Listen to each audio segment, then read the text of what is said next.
नमस्कार। जय श्री राधे। प्रेमानंद जी महाराज कहते हैं, नमस्कार साथियों, आज हम एक बहुत ही महत्वपूर्ण विषय पर चर्चा करने जा रहे हैं। जीवन में विपत्ति और शारीरिक दुख से कैसे बचें। जीवन अनिश्चित है, कब कौन सी परिस्थिति सामने आ जाए कोई नहीं जानता, लेकिन अगर हम कुछ सरल नियम और जीवन शैली में बदलाव करें तो बहुत हद तक इन समस्याओं से बचा जा सकता है। सबसे पहले सकारात्मक सोच अपनाएं। मनुष्य का मन ही उसका सबसे बड़ा मित्र और सबसे बड़ा शत्रु है। जब हम किसी विपत्ति का सामना करते हैं तो सबसे पहले हमारा मन डरने लगता है। डर के कारण हम गलत निर्णय लेते हैं और विपत्ति और भी बड़ी हो जाती है। इसलिए हर परिस्थिति में सकारात्मक सोच बनाए रखें। महापुरुषों ने भी कहा है, यह समय भी बीत जाएगा।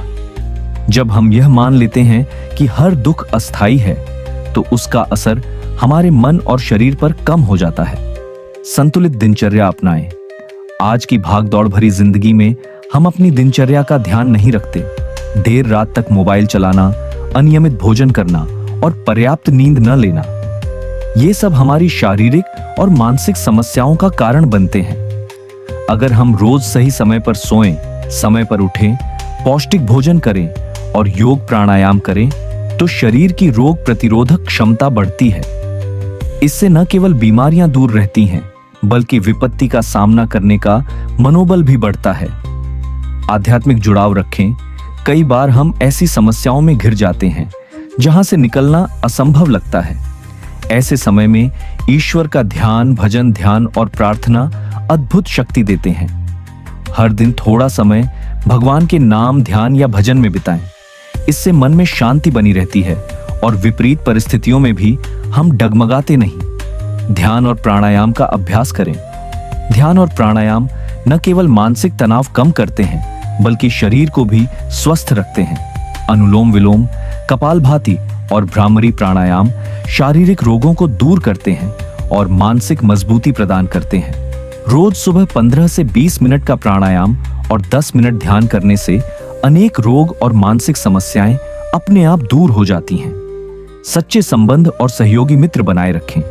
कठिन समय में सच्चे मित्र और परिवार ही सहारा बनते हैं। इसलिए जीवन में हमेशा कुछ ऐसे लोग रखें जिनसे आप अपने मन की बात कह सकें। अकेलापन और तनाव भी कई बार गंभीर बीमारियों और मानसिक समस्याओं का कारण बनता है। सच्चे और सहयोगी मित्र जीवन की विपत्तियों में संजीवनी का काम करते हैं। अच्छे कर्म करें और बुरी संगति से बचें कहा गया है। जैसे कर्म करोगे वैसे ही फल पाओगे। अगर हम जीवन में अच्छे कर्म करें, किसी का दिल न दुखाएं, मदद करें, झूठ, धोखा और हिंसा से बचें, तो विपत्तियां भी कम आएंगी। बुरी संगति, नशा, गलत आदतें और अहंकार जीवन में दुख और समस्याओं का मूल कारण बनते हैं। इनसे सदा बचना चाहिए। समय की कद्र करें और धैर्य बनाए रखें। अक्सर लोग विपत्ति के समय घबरा जाते हैं और जल्दबाजी में गलत निर्णय ले लेते हैं। याद रखें, कठिन समय कभी भी स्थायी नहीं होता। अगर हम धैर्य रखें और सही समय का इंतजार करें तो विपत्ति भी अवसर में बदल जाती है। समय की कद्र करना और धैर्य रखना जीवन में सबसे बड़ी पूंजी है। बीमारियों से बचने के लिए स्वच्छता और संतुलित भोजन, शारीरिक दुख अक्सर अस्वच्छता और असंतुलित भोजन से होते हैं।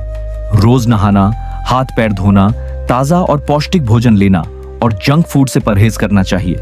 गर्म पानी पीना, मौसमी फल खाना और आयुर्वेदिक काढ़ा पीना शरीर को स्वस्थ और रोगमुक्त रखता है। नियमित स्वास्थ्य जांच करवाएं। कई बार बीमारियां अंदर ही अंदर बढ़ती रहती हैं और जब तक पता चलता है देर हो चुकी होती है। इसलिए साल में एक बार पूरी बॉडी चेकअप कराना चाहिए। इससे रोग का पहले ही पता चल जाता है और समय पर इलाज संभव हो पाता है। निष्कर्ष, जीवन में विपत्तियां और दुख आना स्वाभाविक है, लेकिन उनसे डरने की जरूरत नहीं। अगर हम सकारात्मक सोच, अच्छा व्यवहार, संयमित दिनचर्या, प्रार्थना, योग और ध्यान को जीवन में शामिल कर लें तो किसी भी संकट का सामना मजबूती से कर सकते हैं। जैसा कि श्रीमद् भगवद गीता में कहा गया है, कर्म करो, फल की चिंता मत करो। अगर हम सही कर्म करते रहेंगे तो जीवन में सुख, शांति और सफलता स्वयं चलकर आएगी। धन्यवाद।